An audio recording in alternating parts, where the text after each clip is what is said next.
নমস্কার, বাংলার ভূত চ্যানেল থেকে অরিজিৎ এবং আমার সাথে আছে অর্পণ। আজ আবার একটি নতুন গল্প নিয়ে আপনাদের সামনে হাজির হলাম। আশা করি আপনাদের এই গল্পটি ভালোই লাগবে। তো চলুন আর বেশি দেরি না করে শুরু করা যাক আজকের নতুন গল্প, অভিশপ্ত হোটেল। অনেক দিন আগেকার এক কথা মনে পড়ে যায়। দিনটা ছিল আমার জীবনের একটা খুব স্মরণীয় দিন, যেদিন আমি চাকরি খুঁজতে গিয়ে এক মহা বিপদে পড়েছিলাম। প্রায় 20 বছর আগেকার কথা। ট্রেন থেকে নেমে আমি সোজা চললাম খামারগাছিতে। আজ আমার জীবনের খুব একটি আনন্দের দিন। প্রথম চাকরির জন্য ইন্টারভিউ দিতে যাব। আহা, কি আনন্দ! সারাদিন চাকরি ক্ষেত্রে গিয়ে বসে রইলাম, কিন্তু আমার যেন মনটাই বলছে যে চাকরি হয়তো আমার জন্য নয়। বিশেষ করে এই যে আজকের এই কাজ। ইন্টারভিউয়ের রুমে যখন ঢুকলাম তখন বুঝলাম যে আমাদের মতো গরিব মানুষদের জন্য এই কাজ নয়। প্রায় 2 লক্ষ টাকা ঘুষ দিতে হবে, তারপরে আমার চাকরি পাবো। নিজেকে আজকে খুব অসহায় মনে হচ্ছিল, মনে খুব দুঃখ হচ্ছিল। এত কষ্ট করে পড়াশোনা করলাম, কিন্তু সেই সব পড়াশোনার কোনো দাম নেই। দাম হচ্ছে শুধু টাকার। আর ভাগ্য এমন যে সেই টাকাটা আমার কাছে নেই। ওই অফিস থেকে বেরোতে বেরোতে প্রায় রাত 10টার কাছাকাছি বেজে গেল। আর সে আগেকালকার দিনের স্টেশন, ইটগুলো যেন দাঁত বের করে আছে। স্টেশনে একটা আলো তো দূরের কথা, টিম টিম করে একটা মোমবাতি জ্বলছে, আর তাতে ভালো করে দেখাও যাচ্ছে না। আজকে কি ট্রেন পাবো না? পেছন থেকে একজন কাঁধে হাত রাখলো। আমি একটু চমকে গিয়েছিলাম। বাবু, সঙ্গে সঙ্গে পেছনে ঘুরলাম। কে কে তুমি? সঙ্গে সঙ্গে আবার উত্তর এলো, আমি এই খামারগাছিতেই থাকি, কিন্তু এত রাতে আপনি এই স্টেশনে কি করছেন? না মানে ওই শেষ ট্রেন কি চলে গেছে? এবার ওই লোকটা বলল, হ্যাঁ, শেষ ট্রেন চলে গেছে, কিন্তু এত রাতে আপনার এখানে থাকা মোটেই ঠিক হবে না। আমি ভদ্রলোকের কথাটা একটু অবজ্ঞার দিক করে নিলাম। কেন? এখানে কি ভূত প্রেত আছে নাকি? হ্যাঁ? ও আমার কথাটায় বিশেষ সাড়া দিল না। আমি এবার ওকে বললাম, আচ্ছা, এই স্টেশনে তো আর রাত্রিবেলা থাকতে পারি না। কাছাকাছি দেখলাম যে একটা হোটেল আছে, ওইটা কি ভালো? এইবার ও বলল, দেখুন, আপনি এখানে নতুন, তাই আপনাকে সাবধান করছি, আপনি ওই হোটেলে যাবেন না। দরকার হলে স্টেশন মাস্টারের সাথে কথা বলে নিন। আমি ওকে কি বলতে যাব, হঠাৎ যেন অদৃশ্য হয়ে যাওয়ার মতো চলে গেল। এই কী রে বাবা, লোকটার কি মাথার টাতার কোনো দোষ টোষ আছে নাকি? ঠিকভাবে কোনো কথা বলে না। দেখো, আমাকে ফেলে দিয়ে চলে গেল। এ তো মহা বিপদে পড়লাম। এই রাত্রিবেলায় স্টেশন মাস্টারই বা কোথায়? স্টেশন মাস্টারই হয়তো ঘুমোচ্ছে। আর এই স্টেশনে একা একা থাকাটা ঠিক হবে না। সঙ্গে কিছু টাকা পয়সাও আছে, যদি চোর ডাকাত আসে। না না, আমি বরং ওই হোটেলের দিকেই যাই। তারপর আস্তে আস্তে হোটেলের দিকে হাঁটতে থাকলাম। ও মা, হঠাৎ আবার পেছন থেকে ডাক এলো, বাবু, আমি আপনাকে বারণ করলাম না? আপনি আবার ওই হোটেলের দিকে যাচ্ছেন? এবার আমি প্রায় একটু চমকি পেছনে ঘুরলাম। এই, তুমি কোথায় চলে গেলে বলো তো তখন? আবার এখন হাজির হলে? কে তুমি বলো তো? তোমার মতলব কি? কোথায় থাকো বলো তো তুমি? শুনুন বাবু, আমি আপনাকে সতর্ক করতে এসেছি, বাকিটা আপনার ওপর। ঠিক মনে হলো যেন আমার কথায় ও একটু ক্ষুণ্ণ হয়েছে। তারপর আবার সেই আগের বারের মতোই অদৃশ্য হয়ে গেল।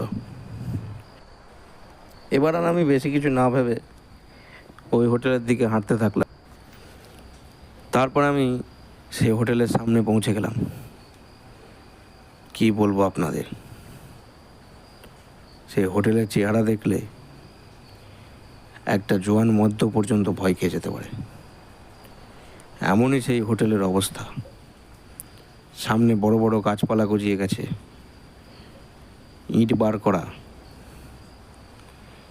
অন্ধকার, একটা আলোর দিশা পর্যন্ত নেই, একটা কাউকে দেখাও যাচ্ছে না। আমি খুব ভয়ে ভয়ে খানিকটা ভেতরে গেলাম। আর একটু একটা ঘরের সামনে পৌঁছতেই দূর থেকে ভেসে এলো একটা কণ্ঠস্বর, কে কে ওখানে? আমি বলে উঠলাম, আপনি আমায় চিনবেন না? এই হোটেলে একটা থাকার জন্য ঘর পাওয়া যাবে? আজকে রাত্রিটা হলেই হবে। আবার ভেসে এলো ওদিক থেকে কিছু কথা, কেন পাওয়া যাবে না? একটা কেন, 4-5টা ঘর খালি পড়ে আছে। আমি ভাবলাম, এ আবার কোন মাতালের পাল্লায় পড়লাম রে বাবা। আরে আমি বলছি একটা ঘর কোথায়, এ 4-5টা ঘরের কথা বলছে। আরে মশাই, আমি একজনই এসেছি। আজকে রাত্রিটা থাকার মতো একটা ঘর পাওয়া যাবে? থাকে তো বলুন। আরে মশাই, অত চটছেন কেন? আসুন আসুন, এ নিন, এই চাবিটা নিন। তারপর উনি আমার হাতে একটি চাবি দিয়ে আমাকে সিঁড়ির রাস্তা দেখিয়ে দিলেন। এবার আমি ওর হাত থেকে চাবি নিয়ে একা একাই গেলাম সোজা সিঁড়ি দিয়ে উঠে একদম শেষের ঘরটা, চাবিতে লেখা 10 নম্বর। আমি গিয়ে নিজে থেকেই সমস্ত দরজা টরজা খুলে ঢুকতে যাচ্ছিলাম, হঠাৎ ওই লোকটা পেছন থেকে বলে উঠল, শুনুন। আমি একটু চমকে পেছনে ফিরলাম, দেখলাম ওই লোকটা কি বলছে, রাত্রিবেলায় ঘর থেকে বেরোবেন না, আর কেউ যদি ডাকে তাহলেও আর দরজা টরজা যেন খুলবেন না, সোজা খেয়ে দিয়ে ঘুমিয়ে পড়বেন। জানেন তো, বিপদ কিন্তু বলে কয়ে আসে না। আমি দেখলাম মদ খেয়ে আছে, কি মদের নেশায় উল্টোপাল্টা বকছে। বিশেষ কিছু কথা না বলে আমি দরজা খুলে ভেতরে ঢুকতে যাব, হঠাৎ ঘরে ঢুকতেই আমার কেমন যেন মনে হলো যে ওই ঘরে আমি ছাড়া আরও কেউ যেন আছে। এইবার আমার একটু হৃদকম্প হতে থাকলো। ঘরে ঢুকে দরজা বন্ধ করে দিলাম, তারপর গিয়ে বিছানায় বসলাম। বসে একটু রেস্ট নিতেই ভেতর থেকে অনেকটা ক্লান্তি, ভয় সব কেটে গেল। তারপর আজকে সারাদিনের এই চাকরিতে ব্যর্থতা, মনটা বড় দুঃখে ভেঙে পড়ল। কখন জানি না আমার পেছনে হতভাগাটা হয়তো এসে দাঁড়িয়েছে, এবং ওর এতটাই সাহস যে আমার কাঁধের ওপর হাত রেখেছে। আমি ঘুরে দেখতে গেলাম, সঙ্গে সঙ্গে দেখলাম কেউ নেই। তা কী করে হয়? আমি যতই অন্যমনস্ক থাকি না কেন, পিঠে হাত দিলে কেউ বুঝতে পারবো না? আমি সঙ্গে সঙ্গে একবার বললাম, কে আছে এই ঘরে? যদি থাকে তো সামনে এসো। কোনো উত্তর এলো না। একটু পর আমার জল তেষ্টা পেল। ঘরের সারা ঘর খুঁজে ফেললাম, কিন্তু কোথাও একটা জলের বোতল তো দূরের কথা, জলের এক ফোঁটাও পড়ে নেই। সারাদিনের কাজের পর আজ খুব ক্লান্ত লাগছে, তাই আপনা থেকেই যেন বিছানার দিকে আমার বডিটাকে টেনে নিয়ে গেল, এবং আমি শুয়ে পড়লাম। রাত তখন বাজে 9টা।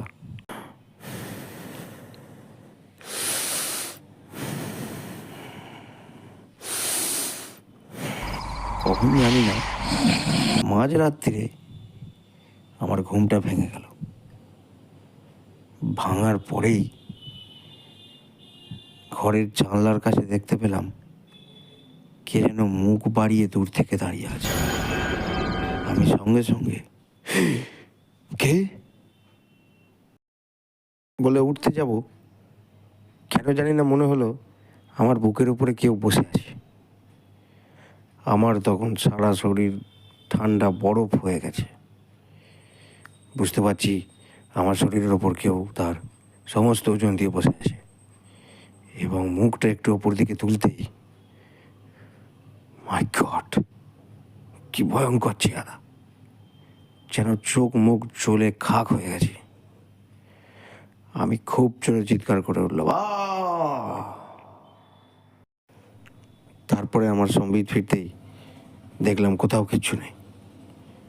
আমার বুকের উপরেও কেউ নেই, আর জানলার কাছেও কেউ নেই। আমি ভাবলাম স্বপ্ন, কিন্তু এত স্পষ্ট স্বপ্ন। আমি উঠে বসলাম।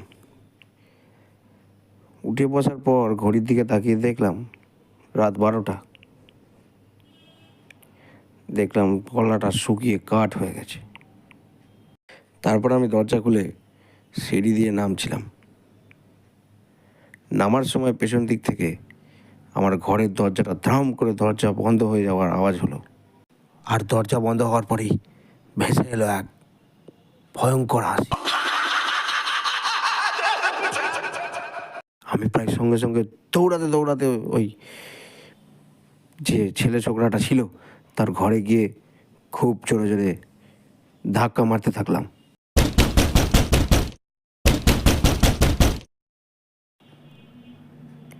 কোনো আওয়াজ ভেসে এলো না ভেতর থেকে।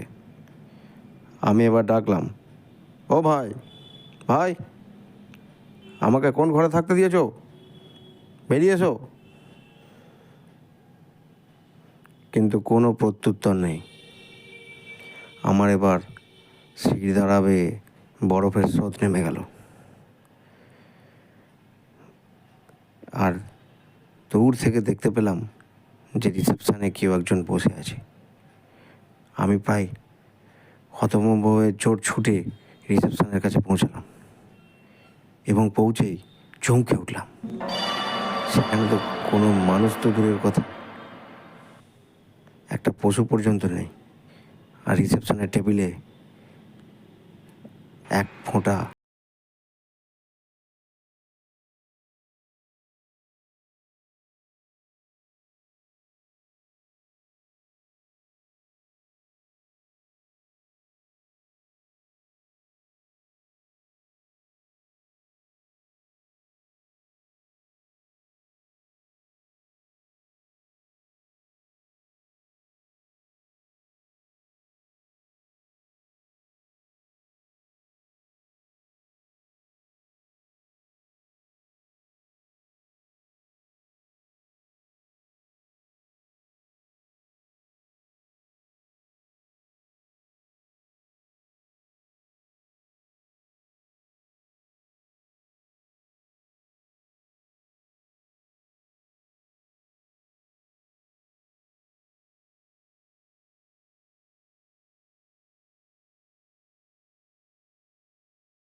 তা বুঝে গেল।